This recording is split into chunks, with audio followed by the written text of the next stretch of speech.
आज हम क्लास 9 का लाइंस एंड एंगल्स टॉपिक करेंगे। इसमें हम क्या करेंगे, पहले हम बेसिक के बारे में सीखेंगे कि इसमें कितनी तरह के एंगल्स के कॉन्सेप्ट यूज होंगे। पहले सबसे पहले हम यूज करेंगे स्ट्रेट एंगल।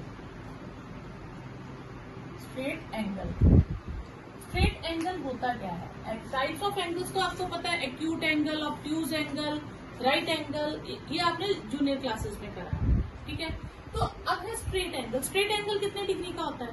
180 डिग्री का। स्ट्रेट एंगल मीन्स जो एंगल 180 डिग्री का होता है उसे हम कहते हैं स्ट्रेट एंगल। अब ये पूरा एंगल जो है ये 180 डिग्री का है। अगर इस एंगल की मैं पार्टीशनिंग कर दूं, कुछ पार्ट्स कर दूं, सपोज करो मैं इस एंगल के 2 पार्ट्स कर देती हूँ, ठीक है। ये जो 2 पार्ट्स हुए, एक हुआ ये एंगल और अदर हुआ ये एंगल, तो ये 2 एंगल्स का, ये first angle plus second angle, इन दोनों एंगल्स का टोटल कितना होगा? इन दोनों का एंगल्स का टोटल भी 180 ही रहेगा, क्योंकि मैंने 180 के ही पार्ट्स करे हैं। इसी स्ट्रेट एंगल के मैं 3 पार्ट्स कर दूं, तो तीनों पार्ट्स का टोटल एंगल्स का कितना हो जाएगा? 180 डिग्री। क्लियर? इसे हम कहते हैं, अगर 2 एंगल हो तो हम लीनियर पेयर के कंसेप्ट से कर लेते हैं। इसे हम क्या कहते हैं? लीनियर पेयर भी कहते हैं। जब एक स्ट्रेट लाइन में हम एंगल्स के 2 पार्ट्स करते हैं तो ये 2 एंगल्स बन जाते हैं, फर्स्ट एंगल, सेकेंड एंगल। तो पेयर ऑफ एंगल्स, इसे हम कहते हैं लीनियर पेयर। क्या कहते हैं? Linear pair. जब 2 एंगल्स हो तो लीनियर पेयर, जब 2 से ज्यादा हो तो हम क्या कहते हैं? स्ट्रेट एंगल या कॉन्सेप्ट ऑफ लीनियर एंगल्स, मतलब आप यूज कर सकते हो, ठीक है। तो अब पूरा जो स्ट्रेट एंगल है आपके पास कितने डिग्री का है? 180 डिग्री का, ठीक है। अब इसी में आपके पास कॉन्सेप्ट में आपके पास मैं क्वेश्चन बना दूं, सपोज कि एक एंगल है 3x और एक एंगल है 2x plus 5। Find the angles. तो फर्स्ट एंगल कितने का है? 3x का। सेकेंड एंगल कितने का है? 2x प्लस 5 का, ठीक है। क्या आप 2x ही रख लो, सिंपल कर लेते हैं कि एक एंगल का नाम है 3x और एक का नाम है 2x। तो ये थोड़ा बड़ा है तो इसको 2x कह लो, इसको 3x कह लो। अब ये 2 पार्ट्स जो है ये दोनों मिलके कितने डिग्री का एंगल बनाएंगे? 180 डिग्री का। तो 2x प्लस 3x मिलके कितने डिग्री का एंगल बनाएंगे? 180 डिग्री का। तो 5x कितने डिग्री का हो गया? 180 डिग्री का। तो x कितने का हो गया? 180 अपॉन 5, तो ये हो गया 36 डिग्री x। तो एंगल्स क्या हो जाएंगे आपके पास? एंगल्स हो जाएंगे 2x यानी कि 2 इंटू 36 डिग्री 72 डिग्री, और 3x 3 इंटू 36 डिग्री 108 डिग्री। तो ये 2 एंगल्स आपके पास आ जाएंगे। अब आप चेक भी कर सकते हो, आप इनका टोटल करो तो वापस 180 बनेगा। अगर इनका टोटल 180 नहीं बनता तो फिर आपने कैलकुलेशन में कहीं कुछ गड़बड़ की है, उसे चेक करिए। क्लियर? तो जब आपको इस तरह से एंगल दिया हो तो आप कौन सा कंसेप्ट यूज करोगे? लीनियर पेयर, या जिसे हम स्ट्रेट एंगल भी कहते हैं, ठीक है। तो आप यहाँ पे लिख सकते हैं linear pair angles. Clear? Second question में ये कितने हैं? Straight line. स्ट्रेट लाइन में एंगल कितने का बनेगा? 180 डिग्री का, ठीक है। तो इस बार कितने एंगल्स बन गए इसमें? 3 एंगल्स। हम 3 बनाए, 4 बनाए, 10 बनाए, उससे कोई फर्क नहीं पड़ता जब तक वो स्ट्रेट लाइन है, ठीक है। उन सब पार्ट्स का टोटल कितना होगा? 180 डिग्री। तो ये हो जाएगा x plus 10 plus x plus x plus 20 is equal to 180 degree straight angle, ठीक है। 2 से ज्यादा आ जाए तो आप क्या लिखेंगे? Straight angle. अब x को ऐड कर लो, कितने x हैं? 3x plus 30 is 180 degree, 3x is 180 minus 30 degree, 3x is 150 degree, तो x आ गया 150 अपॉन 3, तो x इज 50 डिग्री। तो एंगल्स क्या हो जाएंगे आपके पास? कौन कौन से? x प्लस 10 था, वो हो जाएगा 50 plus 10 that is 60 degree. Second angle था x, वो है 50 डिग्री। थर्ड एंगल था x प्लस 20 यानी कि 50 प्लस 20, वो हो गया 70 डिग्री।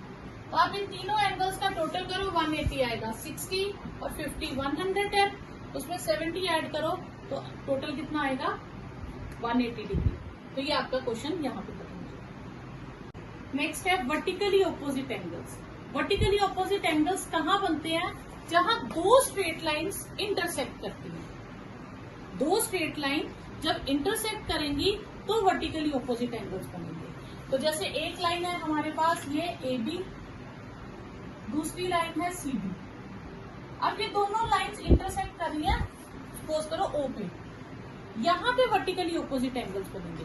सपोज करो एक लाइन होती AB और यहां से आके ऐसे टर्न कर जाती, तो ये एक स्ट्रेट लाइन नहीं बनी। एक आती स्ट्रेट लाइन होती तो वो सीधा ही बाहर चली जाती, तो उसमें अगर ये सीधा ना जाके अपनी डायरेक्शन टर्न कर दे तो ये वर्टिकली ऑपोजिट एंगल्स नहीं बनेंगे। वर्टिकली ऑपोजिट एंगल्स तभी बनते हैं जब दो स्ट्रेट लाइंस आर पार एक दूसरे को इंटरसेक्ट करके चली जाए। अगर एक लाइन है दूसरी आ रही है लेकिन उसने डायरेक्शन चेंज कर दी, वो वर्टिकली ऑपोजिट एंगल्स नहीं बनाएंगे। ठीक है, अब वर्टिकली ऑपोजिट एंगल्स इक्वल होते हैं। क्या होते हैं? इक्वल होते हैं। कैसे इक्वल होते हैं? जैसे सपोज करो इन एंगल्स का नाम मैं A रखती हूँ, इसका नाम B, इसका नाम C और इसका नाम D। चार एंगल्स मैंने ले लिया, तो कौन कौन इक्वल होगा? A इक्वल होगा C के। वर्टिकली ऑपोजिट में जो बिल्कुल ऑपोजिट है एक दूसरे के, एक राइट की ओर इशारा कर रहा है तो एक लेफ्ट की ओर करेगा। ठीक है, तो एक हमारे पास हो गया लेफ्ट एंगल राइट के इक्वल होगा और जो अपसाइड एंगल है वो डाउन साइड एंगल के इक्वल होगा। उसे हम कहते हैं वर्टिकली ऑपोजिट एंगल्स। तो कौन कौन से इक्वल होंगे? A किसके इक्वल होगा? C के, और B किसके इक्वल होगा? D के। इन्हें हम क्या कहते हैं? Vertically opposite angles. इसका प्रूफ भी आ जाता है कि ये इक्वल है, तो वो मैं आपको एक्सरसाइज में उसका प्रूफ करवाऊंगी। ठीक है, अब इससे कॉन्सेप्ट से हम क्वेश्चंस करेंगे। कौन कौन से क्वेश्चंस इक्वल आ जाएंगे? सपोज आपके पास आ जाता है, डायग्राम आ जाएगी आपके पास। सपोज कीजिए ये दो स्ट्रेट लाइंस कट कर रही हैं। ठीक है, एक है L1 L2 A B C और D। ये लाइन L1 और ये लाइन L2।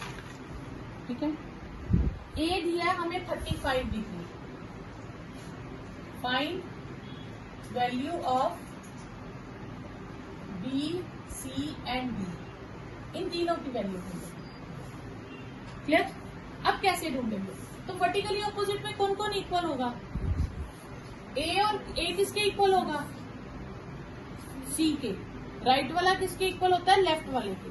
तो A किसके इक्वल होगा? C के, और B D के। ठीक है, अब जितना A है उतनी C की वैल्यू आ गई, तो C की वैल्यू, जितना A है उतनी C की वैल्यू आ गई, तो C की वैल्यू तो मुझे पहले ही पता चल गई। C is equal to A vertically opposite angles. इस तरह से हम लिखते हैं।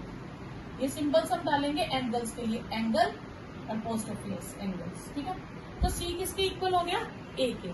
तो C भी कितने का हो गया? 35 डिग्री का। अब मेरे पास बची किसकी वैल्यू? B और D की ढूंढनी। तो B और D में से मैं कोई एक ढूंढ लूंगी तो मेरा काम हो जाएगा। ओके, अब हम क्या करेंगे? अब हम देखते हैं, ये लाइन लेते हैं L1 लाइन। ठीक है, L1 लाइन में अगर लूं तो ध्यान दीजिएगा, L1 लाइन मैंने ये ली। ठीक है, इसके एक तरफ के एंगल्स लूंगी, या तो मैं इससे ऊपर के दोनों एंगल्स लूंगी या इससे नीचे के दोनों एंगल्स लूंगी। कोई एक, मिक्स एंड मैच नहीं लेना। जो लाइन ड्रॉ कर दी वो समझो बॉर्डर बन गया, तो बॉर्डर के एक तरफ के आप एंगल्स ले सकते हो, आप दोनों तरफ के एंगल्स कभी मत लेना। तो यहाँ आप क्या ले सकते हो? B और A। तो यहाँ आप ले सकते हो C और D। ये आपके पास ऑप्शन है, चॉइस है, जो भी बची हो। अगर मैं सपोज करो अपसाइड वाले लेती हूँ, तो ये स्ट्रेट लाइन हो गई। अभी हमने स्ट्रेट लाइन में क्वेश्चन क्या किया है? उन स्ट्रेट लाइन के जितने भी पार्ट्स करते हैं उन सबका टोटल कितना होता है? 180 डिग्री। तो इसका मतलब स्ट्रेट लाइन के दो पार्ट्स हो गए, एक A और एक B। तो L1 इज अ लाइन, तो एंगल A प्लस B, इनकी वैल्यू कितनी हो जाएगी? 180 डिग्री। लीनियर पेयर, क्योंकि स्ट्रेट लाइन है और स्ट्रेट लाइन में एक एंगल का नाम A है और एक एंगल का नाम B है।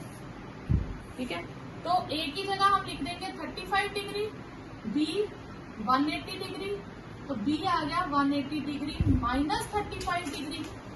ठीक है, 145 डिग्री। तो B की वैल्यू आ गई।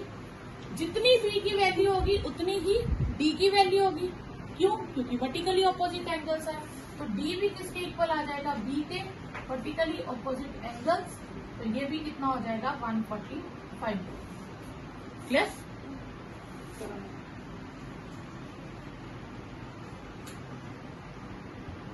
ओके, फर्स्ट एंगल है line A B and line C D intersect at O.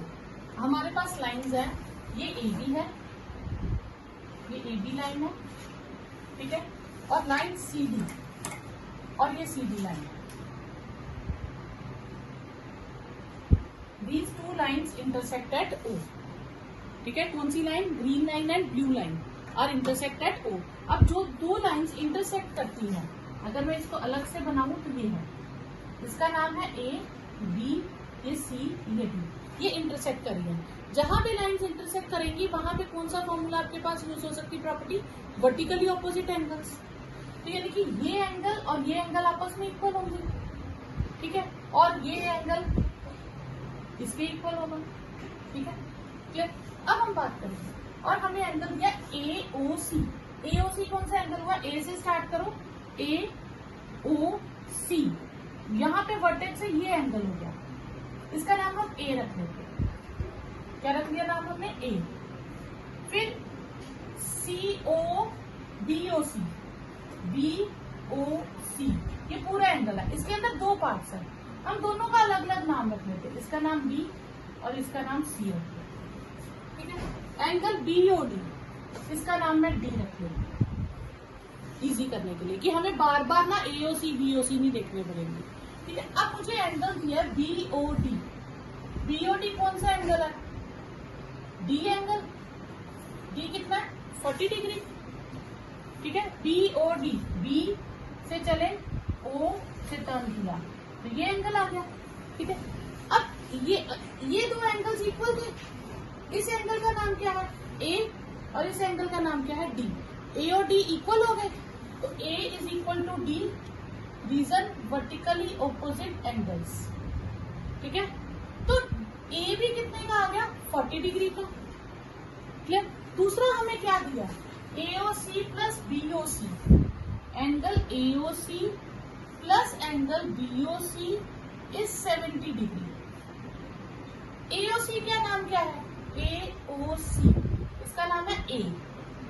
B O सी, ठीक है, बी ओ सी का नाम है हमारे पास, दूसरा दिया A O C plus B O E is 70 degree. A O C plus B O E, B O E कौन सा है? बी से चलिए ओ तक जाके टर्न कर लीजिए, आपके पास ये पोर्शन आया, तो इसमें एंगल का नाम क्या है? सी, ये है 70 डिग्री। ए की वैल्यू तो हम निकाल चुके हैं, तो यहाँ सी की वैल्यू कितना आ गया? 70 माइनस 40 डिग्री, तो सी की वैल्यू हो गई 30 डिग्री। हमें क्या ढूंढना था? बी ओ ई सी एंगल था, तो बी ओ ई हमारे पास क्या हो गया? 30 डिग्री। ये एक आंसर हमने ढूंढ लिया, ठीक है। दूसरा हमें क्या ढूंढना था? Reflex COE. अब सीओई कौन सा है? सीओई, ये एंगल कितने का है? बी नाम रखा ना हमने इसका। अब हमें पता है कि एक स्ट्रेट लाइन है अगर, तो स्ट्रेट लाइन में जितने भी एंगल्स होंगे उन सबका टोटल कितना होता है? 180 डिग्री, ठीक है। तो एंगल ए बी और सी, इन तीनों का टोटल कितना होगा? 180 डिग्री। इसमें हम कह सकते हैं स्ट्रेट एंगल, ठीक है, स्ट्रेट एंगल। ए की वैल्यू है हमारे पास 40 डिग्री, बी की हमने फाइंड करनी है, और सी की है हमारे पास 30 डिग्री। तो बी आ जाएगा 180 माइनस 70 डिग्री, तो बी आ गया आपके पास 110 डिग्री। क्लियर? आपके पास बी की वैल्यू आ गई। बी का नाम क्या है? सीओई, तो यानी कि सीओई की वैल्यू आ गई 110 डिग्री। आपने ढूंढना है रिफ्लेक्स सीओई। जिस भी एंगल का रिफ्लेक्स ढूंढना हो उसे 360 से माइनस कर देते हैं, ठीक है। तो ये याद रखिएगा, रिफ्लेक्स एंगल ढूंढना हो तो जिसका भी ढूंढना है आपने उसी वैल्यू को 360 से माइनस कर देना। रिफ्लेक्स एंगल होता क्या है हमारे पास? जैसे सपोज करो ये मेरे पास है सीओई एंगल, ये एंगल था ना सीओई, रिफ्लेक्स कहता है ये बाकी का एंगल ढूंढो। तो पूरा एंगल हो गया हमारे पास 360 का, उसमें से हम ये एंगल माइनस कर देंगे तो बाकी आ जाएगा रिफ्लेक्स सीओई। ठीक है। सेकेंड क्वेश्चन है X Y and M N are two lines intersecting at O. तो दो लाइन्स है, एक का नाम है एक्स वाई, ये लाइन हो गई, ठीक है, और एक लाइन हो गई हमारे पास एम एन। अब ये दोनों लाइन्स इंटरसेक्ट कर रही हैं कहाँ पे, ओ पे। अगर ये दो लाइन्स इंटरसेक्ट कर रही हैं तो इसका मतलब यहाँ पे कौन सा एंगल लग सकता है, वर्टिकली ऑपोजिट एंगल। ठीक है, ये प्रॉपर्टी लगेगी। और दूसरा हमें दिया पीओ वाई इज 90, यानी कि ये एंगल 90 है। ठीक है, और ए और बी की रेशो दी है 2:3। तो हमें ए और बी की रेशो दी है 2:3। तो ए एंगल को हम ले लेंगे 2x और बी को ले लेंगे 3x। मान लेते हैं इसकी x से कटिंग की हो। अच्छा, अब हम बात करें तो ये स्ट्रेट लाइन है, तो स्ट्रेट लाइन में जितने भी एंगल्स होंगे उनका टोटल कितना होगा 180। या तो हम ऊपर के लें या नीचे के। ठीक है, अब ऊपर के इसलिए ले रही है क्योंकि हमें ए और बी का रिलेशन गिवन है और ये 90 डिग्री गिवन है। तो हम लेंगे X O Y is a line, तो angle A B plus angle A plus 90 degree, ये तीनों का टोटल कितना हो जाएगा 180 डिग्री। ठीक है, तो बी की वैल्यू 3x, ए की वैल्यू 2x और ये 90 इज इक्वल टू 180 डिग्री। तो this implies 5x is 180 minus 90 degree. तो 5x कितना हो गया 90 डिग्री। तो x की वैल्यू हमारे पास क्या आ गई 90/5। तो ये कटिंग करके आ जाएगा 18 डिग्री। ठीक है, अब मेरे पास ए एंगल कितना हो गया 2x, यानी कि 2 × 18 डिग्री दैट इज 36 डिग्री। और बी की वैल्यू क्या आ जाएगी 3x, 3 × 18 degree that is 54 degree. ये वैल्यूज आ गई। मुझे ढूंढना क्या है सी। तो सी एंगल किसके इक्वल होगा, ये दो लाइंस कट करेंगे ना, तो ये सी एंगल पूरा किसके इक्वल होगा, इस पूरे के इक्वल होगा। वर्टिकली ऑपोजिट ऐसे बनेगा ना, ये हम ऐसे दो लाइंस कट करें, ये m है, ये n है, ये x है, ये y है, ये c है, तो ये इसके इक्वल होगा। तो एंगल c की वैल्यू क्या होगी m o y के इक्वल। m से o तक टर्न करके और y तक जाए तो हमारे पास ये पूरा एंगल आ जाएगा। अगर मैं ये लाइन हटा दूं तो ये एंगल बन गया। तो इसके अंदर दो लाइंस आ गए, एंगल्स आ गए मेरे पास, एक आ गया 90 डिग्री और एक आ गया a। तो यानी कि ये हो गया a प्लस 90 डिग्री। a की वैल्यू कितनी है 36 डिग्री, तो ये आ गया 126 डिग्री। क्लियर। तो पहले हमने किसकी वैल्यू फाइंड कर ली a और b की, वहां से हमने किसकी फाइंड कर ली c की। Clear. Angle P Q are, third question में पी आर क्यू के इक्वल है। अब मैं पी क्यू आर का नाम लेती हूँ, तो पी से चलेंगे, पी क्यू आर, ये एंगल हो गया। एक जिसके इक्वल दिया पी आर क्यू के, पी आर क्यू, इस एंगल के इक्वल। ये दोनों एंगल्स इक्वल है, तो एक का नाम मैं रख लेती हूँ ए और एक का नाम रख लेती हूँ बी। तो गिवन में क्या है हमें P Q R is equal to P R Q, यानी कि ए और बी हमें इक्वल गिवन है। ठीक है, ओके। दूसरा हमें प्रूफ क्या करना है, P Q S, P Q S ये एंगल, इसका नाम सी रख लेते हैं, equal to P R T, P R T इसका नाम डी रख। ये दोनों इक्वल प्रूफ करना है। ठीक है, अब इन क्वेश्चंस में आप गिवन टू प्रूफ भी लिख सकते हो। सोल्यूशन में पहले लिखेंगे गिवन। गिवन में हमें क्या है, in figure angle P Q R is equal to P R Q, और टू प्रूफ में क्या आ जाएगा आपके पास, angle P Q S is equal to angle P R Q. ठीक है, और प्रूफ में जो हम आगे स्टेप्स करेंगे। ठीक है, तो इस तरह से भी आप क्वेश्चन लिख सकते हो। अब पी क्यू आर के इक्वल है। ठीक है, पी क्यू आर मतलब पी क्यू आर में आपके पास क्या आ गया, ए किसके इक्वल है, बी के। अच्छा, अगर मैं बात करूं इसी एंगल की, तो ये कितना है, स्ट्रेट लाइन। ओके, ये एक स्ट्रेट लाइन है, सिर्फ इतना पोर्शन। अब जो डायग्राम में क्या है, आपको पूरी डायग्राम एक साथ नहीं लेनी, आप उसके पार्ट्स भी यूज कर सकते हो। तो हम सिर्फ इतनी डायग्राम को देखते हैं, ये बाकी हम छोड़ देंगे। अगर मैं इतनी बात को देखूं तो ये दोनों एंगल्स का टोटल कितना होगा, 180 डिग्री। ठीक है, अच्छा तो C plus A is 180 degree, linear pair. ठीक है, इससे पहले हम ये भी लिख सकते हैं कि SQR is a line.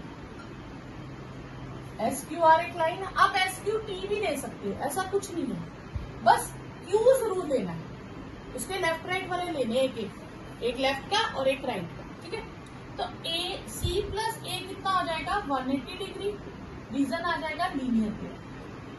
Clear, कोई डाउट यहाँ पर? अब मैं R की बात करती हूँ, तो R का लेफ्ट और राइट का लूंगी। तो लेफ्ट का Q ले लो या S ले लो, कोई फर्क नहीं पड़ता। तो QRT इज अ लाइन। तो एंगल B प्लस B ये भी कितना आ जाएगा, 180 डिग्री, लीनियर पेयर। इसके अकॉर्डिंग C प्लस A का टोटल करें तो 180 है, और B प्लस D का टोटल करें तो भी 180 है।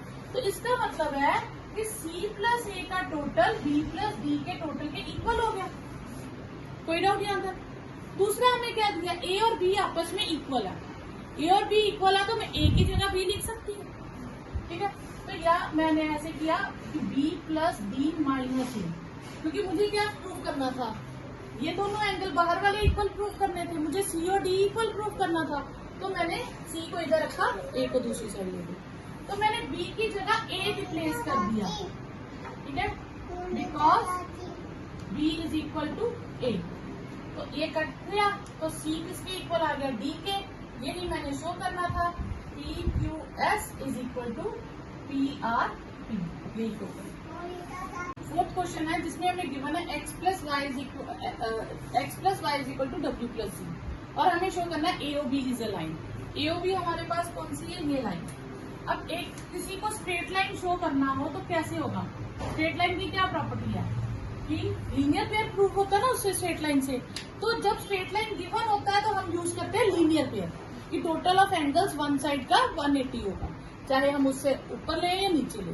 अब मुझे शो करना है ये लाइन है, तो इसका मतलब मैं इसमें जो प्रॉपर्टी यूज करती थी वो प्रॉपर्टी प्रूव करूंगी। तो मैं शो कर दूंगी ऊपर वाले टोटल 180 है और नीचे वालों का टोटल 180 है। तो अगर टोटल 180 है तो वो स्ट्रेट लाइन हो जाएगी। ठीक है, अच्छा अब हमें गिवन में क्या है, गिवन है x plus y is equal to W plus D, और टू प्रूफ मुझे क्या करना है, AOB इज अ लाइन। ठीक है, अब प्रूफ में हम क्या करेंगे, हमें प्रूफ करना लाइन है, तो हम पूरा कंप्लीट एंगल ले लेंगे। ठीक है, x plus y plus Z plus W सब करें तो कितना हो जाएगा, 360। x plus y plus Z plus W is 360 degree, complete angle. ठीक है, अब x प्लस वाई की मैं एक ग्रुपिंग कर देती हूँ और Z प्लस W एक ग्रुपिंग में डाल देती हूँ। x प्लस वाई को मैं किससे रिप्लेस कर सकती हूँ, W प्लस Z से, या W प्लस Z को x प्लस वाई से, किसी को भी लिखो। ठीक है, तो ये मैं x प्लस वाई रहने देती हूँ, इस ग्रुप को रिप्लेस कर देती हूँ x प्लस वाई से। ये कितने आ गए, दो ग्रुप हो गए, double of x plus y हो गया। तो x प्लस वाई कितना हो गया, 360 अपॉन 2। तो x प्लस वाई मेरे पास कितना आ गया, 180 डिग्री। अगर x प्लस वाई 180 है तो W प्लस Z का टोटल भी कितना हो जाएगा, 180 डिग्री, क्योंकि दोनों इक्वल थे। तो ऊपर का टोटल भी 180, नीचे भी 180, इसका मतलब ये क्या हो गई, straight line. Therefore AOB is a line. Question given है POQ इज अ लाइन। तो जो जो हमें गिवन होता है स्टेटमेंट में वो सब हमने गिवन में लिख देना, POQ इज अ लाइन। फिर OR is perpendicular to PQ, तो OR is perpendicular to PQ। ठीक है, और OS is ray between OP and OR, इसमें तो कुछ नहीं हमें लाइन मतलब मिली तो लिखे। अब हमें ट्रू प्रूफ क्या करना है, ट्रू प्रूफ करना है ROS half of angle QOS minus POS। Proof अब हम इसमें एंगल्स का देखते हैं। आरओएस, आरओएस कौन सा, इतने से एंगल की बात कर रहे हैं। क्यूओएस, क्यूओएस ये पूरा एंगल, फिर पीओएस ये वाला साइड वाला एंगल। तो इन एंगल्स में बहुत कंफ्यूजन होती है, हम इनके नाम रख लेते हैं। एक का नाम ए रख लेते हैं और एक का नाम बी रख लेते हैं। क्लियर? अब मुझे प्रूफ क्या करना हो गया, आरओएस का नाम क्या था, B is half of QOS का मेरे पास तो नाम नहीं है, ठीक है। पीओएस का है, पीओएस कितना है, ए, ठीक है। ये मेरे एक तरह से ये भी प्रूफ करना है, ठीक है। अब हम लेंगे इसमें, हमारे पास इसमें प्रॉपर्टी कौन सी लग रही है, सिर्फ लीनियर पेयर लगेगी, क्योंकि क्रॉस तो कर नहीं रही तो वर्टिकली ऑपोजिट तो लगेगी नहीं। तो इसमें स्ट्रेट लाइन कौन सी है, पहला था PO Q is a line, जो गिवन होता है ना वहीं से आपने शुरू कर देना होता है क्वेश्चन। लाइन है तो ए बी और तीसरा एंगल कितना है 90 डिग्री, इन तीनों का टोटल कितना हो जाएगा 180 डिग्री। तो ए प्लस बी 180 माइनस 90, तो यानी कि ए प्लस बी की वैल्यू कितनी आ गई 90। जहां ए प्लस बी लिखा होगा उसकी जगह मैं क्या लिख दूंगी 90, और जहां 90 लिखा होगा उसकी जगह मैं ए प्लस बी लिख सकती हूँ। दोनों एक दूसरे के इक्वल है तो मैं कुछ भी यूज कर सकती हूँ, तो इसका यूज होगा, इसलिए मैं इक्वेशन 1 मानती हूँ। ओके, अब मैं लूंगी, मैंने प्रूफ क्या करना है, जो प्रूफ करना ना उसमें इजी लेफ्ट हैंड साइड है या राइट हैंड साइड है, कम लेफ्ट हैंड साइड इजी है, तो हम डिफिकल्ट पोर्शन लेंगे। कभी भी छोटी टर्म को मत लेना, क्योंकि छोटी टर्म को हम बड़ा नहीं कर सकते, हाँ बड़ी टर्म को हम सिंप्लीफाई करके स्मॉल कर सकते हैं। तो हम कौन सी साइड लेंगे, राइट हैंड साइड, हम राइट हैंड साइड यूज करेंगे। राइट हैंड साइड में है हमारे पास half angle QOS minus POS, ठीक है, हाफ बाहर रहेगा। अब हम क्यूओएस के बारे में पता करते हैं। क्यूओएस कहाँ है, यहां से शुरू हो रहा है, ये क्यू ओ और एस, ये एंगल हो गया। तो इसके अंदर कौन कौन से एंगल आया, एक 90 और एक बी। तो क्यूओएस की जगह मैं लिख सकती हूँ 90 प्लस बी, ठीक है। और पीओएस कौन सा है, पीओएस, इसके अंदर सिर्फ ए आ रहा है तो मैं ए लिखूंगी। अच्छा, राइट हैंड साइड में मुझे अब जो प्रूफ करना है उसमें सिर्फ बी चाहिए, मुझे ए इलिमिनेट करना है और 90 को भी इलिमिनेट करना है। क्लियर? अच्छा, अब यहाँ मैं 90 की जगह ए प्लस बी लिख सकती हूँ, तो यहाँ जो 90 था मैंने उसको हटा के ए प्लस बी लिख दिया, बाकी बी अपनी जगह ए अपनी जगह। तो 90 की जगह मैंने क्या लिख दिया, ए प्लस बी, और साथ में लिख दिया यूजिंग 1, ठीक है, क्योंकि मैंने 1 को यूज किया। ए प्लस बी की जगह 90 लिख सकते हैं और बी की जगह 90 की जगह ए प्लस बी। अब ए और ए कट गया तो half of twice of B, B भी कट गया, 2 कट गया, एंगल इज बी, और ये बी किसका नाम है, आर ओ एस का, ये ठीक है। इसमें हमें एक डायग्राम गिवन नहीं है, क्वेश्चन है X Y Z is 64 degree, 64 degree angle हम रफली बना सकते हैं। फिर उसने एक्स से वाई तक जो लाइन होगी उसे प्रोड्यूस किया, ठीक है। तो हम एंगल बना लेते हैं 64 डिग्री का, ठीक है, एक्स वाई जी कितना 64 डिग्री हमने बना लिया। अब यहाँ ध्यान देना, एक्स वाई इज प्रोड्यूस्ड, तो बच्चे क्या करते हैं, इसको प्रोड्यूस कर देंगे, नहीं, जब उसने लिखा है एक्स वाई तो एक्स से स्टार्ट करके वाई की और जो डायरेक्शन होगी आपने उससे प्रोड्यूस करना। तो एक्स से स्टार्ट किया, वाई तक लाइन गई, जो लाइन गई हमने उसी को प्रोड्यूस करना अप टू पॉइंट पी, ठीक है। कोई डाउट यहाँ पर? अब हमने प्रोड्यूस कर दिया, फिर उसने कहा है वाई क्यू एक लाइन और बनाओ which bisect angle ji by P. G by P कौन सा एंगल हुआ, अगर मैं इसमें प्लॉट करूं तो ये जी बाय और ये पी, ये एंगल है। इस एंगल को क्या करिए, बाइसेक्ट करिए। बाइसेक्ट मतलब 2 इक्वल पार्ट्स में डिवाइड कर रही है, एक लाइन बना ली है। तो हमने अंदाजे से ये लाइन बना ली वाई, तो वाई क्यू ने ये दोनों पार्ट्स इक्वल है मेरे पास, ये दोनों पार्ट्स इक्वल है, इसका नाम ए रख लूं और इसका नाम बी रख लूं, तो ए और बी दोनों इक्वल, ठीक है। अब गिवन क्या है हमें, angle X Y Z is 64 degree और दूसरा क्या गिवन था, Y Q bisect angle ji by P. ठीक है, टू प्रूव हमें क्या करना है, फाइंड करना है angle X Y Q and reflex angle Q Y P. Prove. अगर हम देखें तो हमें यहाँ क्या दिख रहा है, स्ट्रेट लाइन। स्ट्रेट लाइन में क्या होगा, 180 डिग्री एंगल। ओके, तो पहले हम लिखेंगे बाई क्यू बाइसेक्ट कर रहा है एंगल जी बाई पी को, तो ए और बी दोनों सेम हो जाएंगी वैल्यूज, और P by x is a line, तो इसका मतलब ए बी और 64 इन तीनों का टोटल कितना हो जाएगा, 180 डिग्री स्ट्रेट एंगल। तो ए बी को मैं ए से रिप्लेस कर सकती हूँ, 180 माइनस 64। ठीक है, तो ये वहां हमारे पास कितना आ जाएगा, ट्वाइस ऑफ ए इज 116, तो ए आ जाएगा 116/2, तो ये आ जाएगा 58 डिग्री। ए की वैल्यू कितनी आ गई, 58। अगर ए की वैल्यू 58 है तो बी की वैल्यू भी कितनी हो गई, 58। ओके, हमें ढूंढना क्या है, X Y Q, X Y Q, X Y Q. तो इसके अंदर दो एंगल आ रहे हैं, कौन कौन, बी और 64, 58 और 64, 122 डिग्री आ गया। ठीक है, दूसरा हमें क्या ढूंढना है, reflex Q by T, Q by T. Q by T कौन सा है, क्यू बाई पी, यानी कि ए का रिफ्लेक्स ढूंढना है। तो मुझे ए का रिफ्लेक्स ढूंढना है, तो जिसका रिफ्लेक्स ढूंढना हो उसे 180 से माइनस कर देंगे। ठीक है, तो ये मेरे पास कितना आ जाएगा, 302 डिग्री। तो ये आपके पास आंसर है।